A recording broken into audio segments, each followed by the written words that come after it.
Lakini vile vile nimshukuru sana kwa dhati ya moyo wangu mratibu wetu wa Mwenge kiwilaya. Kwa kweli amefanya kazi kubwa sana. Hivi ndugu mratibu, sogea hapa mbele. Mwenge wa Uhuru oye! Mwenge wa Uhuru safi! Ndugu wananchi na ndugu viongozi, nimemwita huyu mratibu wa Mwenge kiwilaya kwa maana moja. Mwenzetu huyu amefanya kazi kubwa. Kwa kweli Mwenge wa Uhuru umepita katika maeneo makubwa sana. Ndani ya wilaya hii ya Kondoa, Mwenge huu wa Uhuru umetembea zaidi ya kilomita 244.5.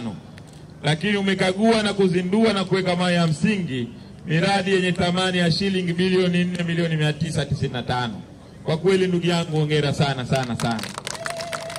Lakini nakupongeza kwa sababu miradi yote ambayo imepitia Mwenge wa Uhuru, Mwenge wa Uhuru umeridhishwa nayo, na wewe ndio ilikuwa kinara wa kwenda kuikagua kabla Mwenge huu wa Uhuru haujafika. Laiti ungetupeleka katika miradi ambayo haifahamiki, kwa kweli tusingekupongeza.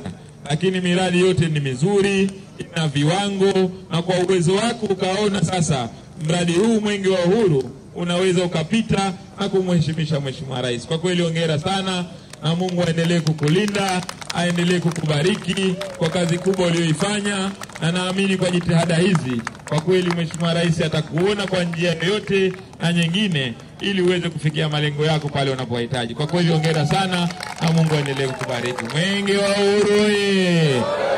Mratibu bomba si bomba, anang'ara ang'ari, amependeza hajapendeza.